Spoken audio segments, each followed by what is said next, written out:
Hi, I'm Michael Smith for Nevada Trails. Tonight with me I have Duane Petite with the Nature Conservancy, and he's going to basically teach us what they've got going, and thank you for coming tonight. Thank you, Michael. Well, the Nature Conservancy's mission is to preserve plants and animals and natural communities that represent the diversity of life on Earth by protecting the lands and the waters they need to survive. Well, water in Nevada is probably the most prime thing in the future, I would think. Absolutely. You know, the Nature Conservancy tries to use a non-confrontational, collaborative approach to all we do. I think it allows us to work with others to find solutions to pretty complex problems that will benefit both people and nature. Well, that sounds good. Didn't you brought some pictures for us to see what you're doing as well as talking about it? Absolutely. Around the world, the Nature Conservancy is engaged in about 38 countries, and of course in all 50 states in the United States. We're one of the largest nonprofit, non-governmental conservation organizations out there. Science is the foundation of all we do. It guides and directs not only what we do, but where we do it. Mm-hmm. In Nevada, we've been working since 1967, and as you can see on this slide, we're working all over the state of Nevada. And from the south and Ash Meadows and Red Rock Canyon up to the north on the Truckee River and Pyramid Lake. Mm-hmm. Well, by working, you mean you have stations and people stationed there to work on projects, or? Our Nevada chapter has an office in Reno and one in Las Vegas, and we have staff spread throughout the state.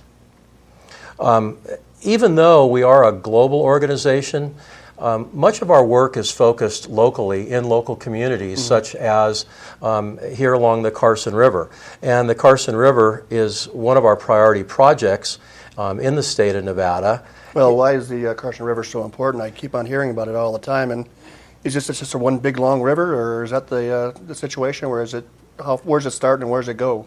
Well, the Carson River starts, the headwaters are up in the Carson Iceberg Wilderness, both the east and west fork, come down out of Alpine County into Douglas County and flows through the Carson Valley into mm-hmm. Carson City, and then on into the Dayton Valley in Lyon County. I have a real dumb question for you. I came from Michigan, and ever since I've been here, I've been asking people what a fork is, and no one's explained it to me yet. I've asked the East Fork Fire Department, they didn't know. They just said, we don't know, but it's what it's called. A fork is, if you think of a fork like a dinner fork, it's obvious. Where it splits like a pitchfork or mm-hmm. a dinner fork. So there's two forks of the Carson River that come together, and they actually form a confluence. Okay. They form the main stem of the Carson. Excellent. That's a simple explanation. I don't know why the fire department couldn't explain it, but that's easy for me. Thank you. Well, you know, rivers are incredibly important, and in Nevada, an arid state like we have here, only about 1% of the land mass is covered by rivers, and yet about 75% of the plant and animal species depend on our rivers in Nevada. They're just incredibly important. Well, I've heard of a lot of places where the species are changing. Is that a problem in this area at this time, or? Absolutely. In the Carson Valley, which is one of our priority areas where we're focusing a lot of our work right now, we have a wide variety of diversity of bird species. You see the burrowing owl. That's what a burrowing owl looks like right there? Yeah, and there's a northern leopard frog. Northern leopard frog populations have declined precipitously since historic times, and mm-hmm. We're using them as kind of an indicator species because they let us know about the health of the ecosystem, of the wetlands and the riparian areas and the wet meadows. Well, where do you study this frog at right now?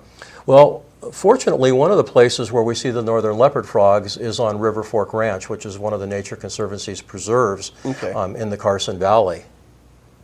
Also, these rivers form just an important corridors for other kinds of wildlife, whether they be raccoons or bears or mule deer. Well, we've seen a lot of deer or some bear come down. Is that part of the problem with the water shortage? It can be. Obviously, when there is drought, mm-hmm. It's going to change the patterns of the animals as they need to move towards water and the vegetation that the water supports. Mm-hmm. We're looking here at a map of our Nature Conservancy Carson River project area.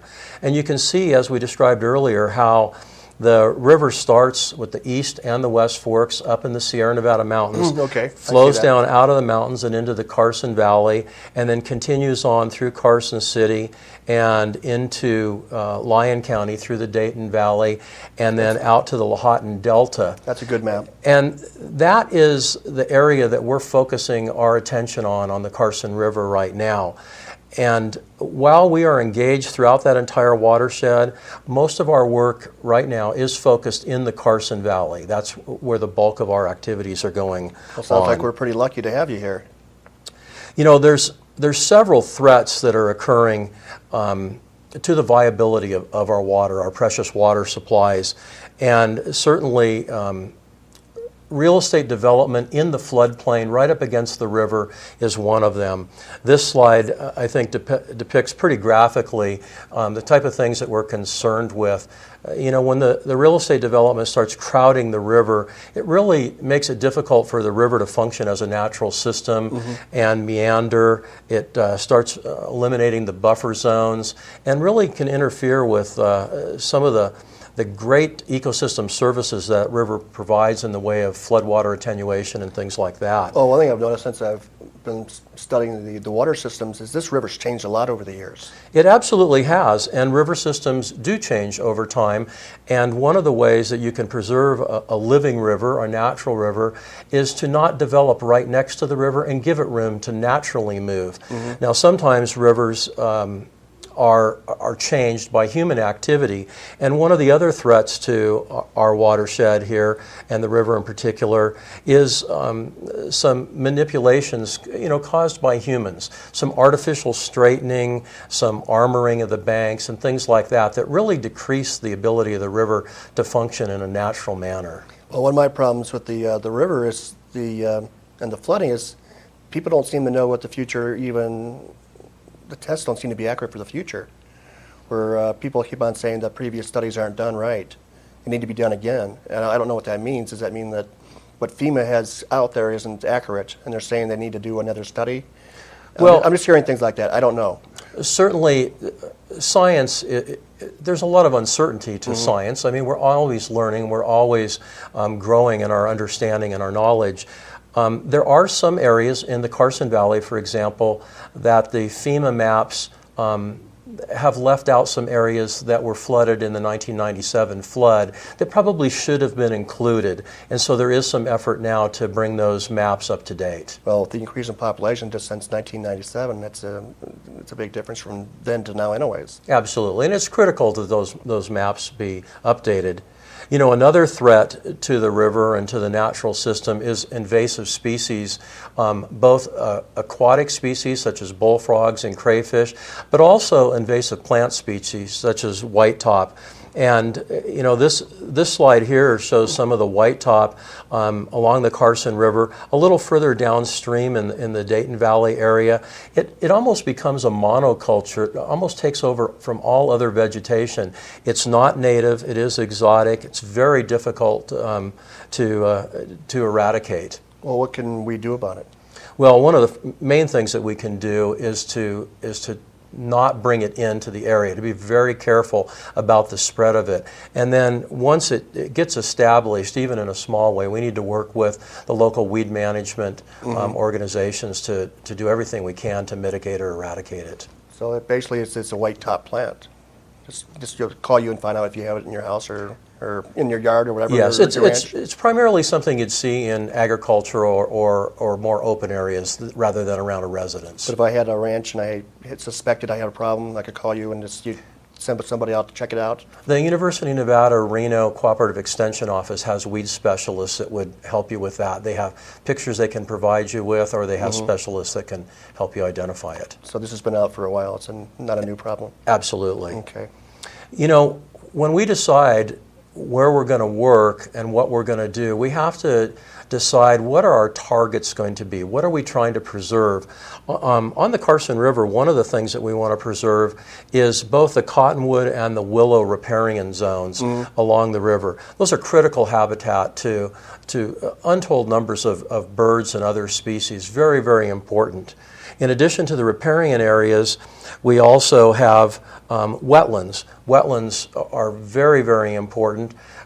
Historically, a lot of our wetlands were filled in to increase agricultural land, and while that's not allowed anymore, what we're looking to do on some of our projects is actually restore or enlarge the wetland areas because they provide such vital habitat. I went out with the nature photographer, Steve Moble, at one of the wetlands in the Genoa area, and they're absolutely beautiful. Absolutely, and those wetlands in the Genoa area are actually on River Fork Ranch, our nature preserve. That's your preserve? Yes, it is. Oh, I enjoyed that. I used to work in Genoa, and I would stop there almost every day and watch the sunrise. Yeah, we're just outside Genoa on Genoa Lane is where River Fork Ranch Nature Preserve is. Oh, fantastic. So yeah, absolutely. We can talk about that as we continue. Well, one of the other targets that we're looking at is the wet meadows and kind of a transition zone between the wetlands and the riparian areas. And these three targets, the riparian, the wet meadows, and the wetlands, we've chosen them as our targets rather than individual species.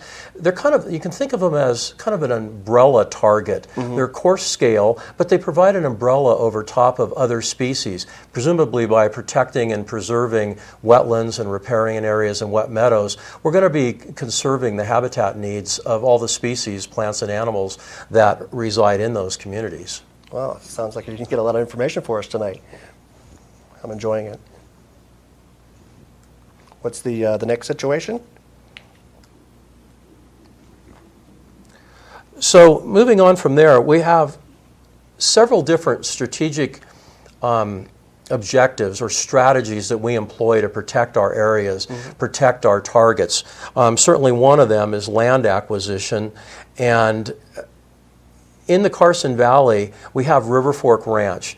Back in 2000, River Fork Ranch was acquired with the assistance of one of our local foundations, one of our local family foundations, the Timken Sturgis Foundation, and they assisted us in purchasing River Fork Ranch, 788 acres, just outside the town of Genoa. So that was the ranch I was talking about. Yeah, that's the area I was talking about. Exactly. Oh, I love that area. Adjacent to the River Fork Ranch, another small property, the Crawford Ranch, was acquired by the Nature Conservancy in 2006. It's a smaller piece, it's only 17 acres, but it's directly adjacent to River Fork Ranch and it's absolutely critical habitat. It is where the East and the West Forks come together to form the main stem of the Carson River. Between the Crawford property and River Fork Ranch, we have a little over 800 acres preserved at that location now.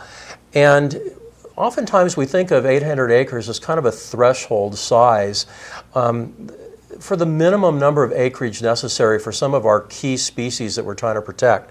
The sandhill cranes are one of the most important species that we see in that area. Like the leopard frogs, they've declined precipitously in population since historic times, but at River Fork Ranch, we are seeing breeding pairs, and just a week or so ago, we saw a breeding pair of sandhill cranes out at River Fork Ranch. Well, that's fantastic. And right at this point, we're going to go ahead and take a break, and we look forward to seeing you in a few seconds. Thank you. Thank you. In order to protect our riding opportunities, we've got to tread lightly. That means staying on roads, trails, and areas designated for ATVs. Also, go over, not around trail obstacles to avoid widening trails. And cross rivers slowly, and only at places where the trail crosses the stream. Join the millions of responsible riders who protect our privileges and our natural resources by treading lightly in the outdoors. Visit Tread Lightly at treadlightly.org. Hi, I'm Fish and Game Warden Patrick Foy. Boaters at Lake Tahoe should expect watercraft inspections at all launch sites around the lake. These inspections are designed to prevent the destructive spread of zebra and quagga mussels as well as other aquatic invasive species. If brought into Lake Tahoe, invasive species will damage boats and the pristine waters and be impossible to remove. Remember to clean, drain, and dry your boat every time before entering a new body of water. Clean boats stop aquatic hitchhikers.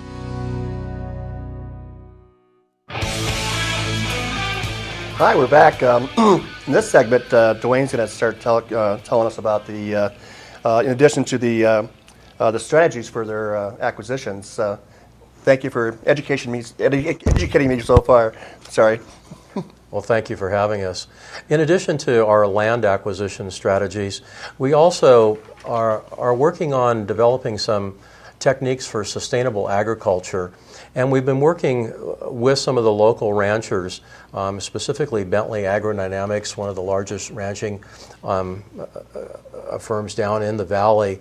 And we've been trying to look for ways to make agriculture sustainable. You know, the large unfragmented ranching areas are some of the most critical habitat, and it's important that we keep agriculture viable if we want to have those large unfragmented areas. So we've been working with some of the ranchers. In the slide that you're looking at now,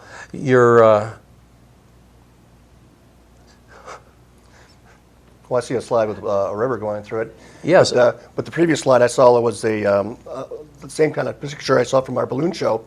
When you get up there, it's actually about the same level as what I showed it before on my show. Yes. Where you see how much green there actually is in Carson Valley. Yeah. It's really beautiful. And much of the Carson Valley is still in agriculture, and you can see around the edges there's some areas where there is some residential development, but large portions in the Carson Valley are still wide open, unlike, for example, on the Truckee River, where development is crowded right in next to the river with the city right up to the water's edge. Well, that's where I get confused about the water situation, too, is that someone said it's going to take millions of dollars or something to turn the Truckee River back into what we're trying to keep here. That's correct. Depending on which estimates you're looking at, somewhere probably between $800 million and $1 billion to bring the Truckee River back. We're fortunate along the Carson River with where we are now. For a fraction of that amount, we can preserve the river in a state where we don't have to spend that kind of money. So with the education that you're supplying, should save us potentially $800 million in the future. Well, hopefully that's the direction that we're taking. It's going to take a lot of people working together in order to do that. You know, at River Fork Ranch, one of the things that we've tried to do is maintain a working cattle operation, a working landscape. And we have haying going on, we have a couple hundred head of cattle out there. So it's an actual working cattle ranch in addition to a nature preserve. We think that grazing is very compatible with habitat protection. They're not exclusive activities. And if you look back over time, you know, for 140 some years they've been doing agricultural activities in the Carson Valley. Here's a historic haying operation down in the area of River Fork Ranch, and it's not a lot different except for using horses instead of tractors than what we're seeing now. The land is still in the hands of ranchers that are very good stewards of the land. Well, I had another guest down here previously, Craig Donner. He was talking about using multiple different types of animals on the properties would actually help the properties in the future. Is that somewhat of the thought process? Yeah, absolutely. Grazing is definitely a management tool that can help enhance habitat. And certainly sheep and horses and llamas and cattle all have a place to play, and they help keep our local economy viable, especially the agricultural component of it. Of course, at this point, too, the tourists absolutely love the types of animals we have in our valley. It's certainly one of the reasons that a lot of us moved here is the pastoral setting and the open spaces. I have some llamas across from my house where I live, and they're protecting the sheep, and they're absolutely beautiful. One of the other strategies that we found to be very successful is the use of conservation easements. The Nature Conservancy has a conservation easement over the Sturgis Ranch. That was donated to us a few years ago by the Timken Sturgis Foundation, and that's another working cattle ranch. It keeps the conservation easement keeps the land in the ownership of the rancher. It's still privately owned, and yet it prevents development in the future, so it keeps it in agricultural operation in perpetuity. A wonderful tool for preserving open space and agricultural values. I think I've been to the Sturgis Ranch for the Eagles and Ag Tour.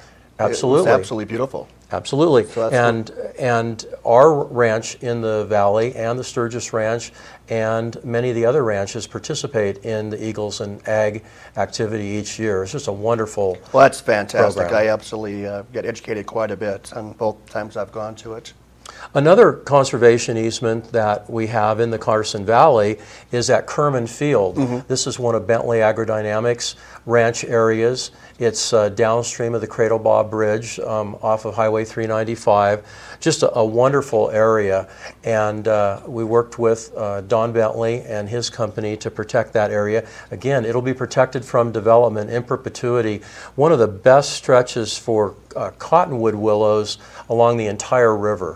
Well, I see a lot of water there. Is a lot of property, a lot of water on the property? Or? That's the main stem of the Carson River, flows right through the middle of it. As you continue downstream into the Lyon County area, into the Dayton Valley, you come to Quilisi Ranch, and the Quilisi Ranch is a wonderful area for cottonwood riparian. Some of the gallery forests of old-growth cottonwood trees, which are just important habitat for many species of bird life. And we've been working with the Quilisi family and have submitted a nomination for funding for a conservation easement on this property under the Southern Nevada Public Lands Management Act, or SNPLMA as it's sometimes called. And so that's recently been approved in the process, and we're continuing along. We have a couple more steps to go before that comes to fruition, but we're hoping that we'll be able to protect about 67 acres right on the Carson River in the Quilisi Ranch. So if I would happen to have a ranch in Carson Valley and I wanted to maintain running it, but yet not let it go in the future, I could talk to you people and ask if you purchased it and let me run it? Well, one of the things that we would look at is how could we fund the protection of that? One of them would be the acquisition of the ranch. One of them would be an acquisition of a conservation easement. There's a lot of different tools available, and certainly we would look for a way to fund what your request would be. Well, it sounds like you have a lot of acres already. That's pretty good. One of the other strategies we employ is looking for reasonable legislation to help protect lands as well. Question one was a bond initiative that came up a few years ago that the Nature Conservancy helped spearhead the passage of it.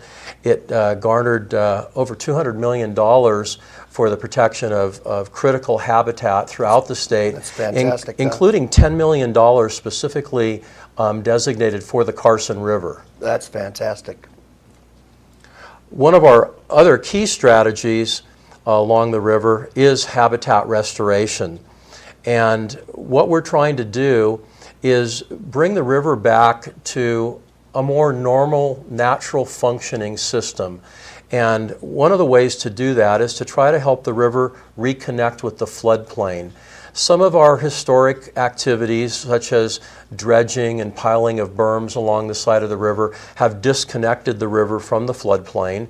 And by straightening the river, we've also sometimes increased the velocity of the water, which can have some pretty detrimental effects on folks downstream. I would think so. So one of the things we're trying to do is do restoration projects that allow the river to reconnect with the floodplain, build in some more natural structural complexity, and try to increase the sinuosity, which slows the water velocity down. So we're real excited about some restoration activities that we've started at River Fork Ranch. And one of the things that we're doing out there is working to remove some of the invasive weeds, and we're also working at River Fork Ranch to use some specialized equipment to recontour some of the land, remove the berms, then go back in and recontour that land so that it matches the wet meadows that are beyond the berms that we've taken out. We're also looking, we work with volunteers and other organizations to replant some of the the lost cottonwoods and the other riparian plants such as willows. We've had several volunteer days that have been put on throughout the watershed in conjunction with a variety of other organizations, including the Carson River Coalition, and they've just been wonderful opportunities for folks to come out and kind of reconnect with the river and get an understanding of some of the issues that are important to river health. So if me and my family wants to volunteer, how would I get a hold of you? Well, you can contact our Reno office, or you can go online at our website, our national website, which is nature.org, and you can click on where we work, and it'll take you throughout the United States, right down to Nevada and to the Carson River Project or other projects that are going on, and it'll allow you to connect with the local office and volunteer your time. Well, how often do you have projects that we can?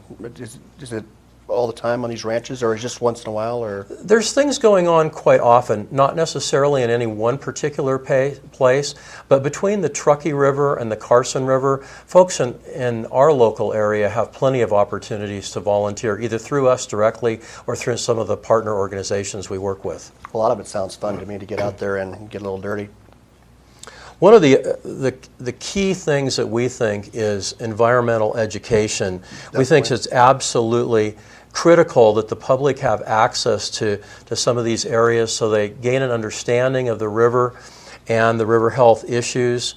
And if people are going to support public policies to protect the river and the important habitat, that's enhanced by them getting out on the river with their families, not only enjoying the river, but learning about the river and the surrounding habitat. At River Fork Ranch, we're excited about a project right now that's in the conceptual planning stages, and that's our interpretive center. The Whitehall Interpretive Center will be at the north end of River Fork Ranch and off of Genoa Lane, right next to the Carson River.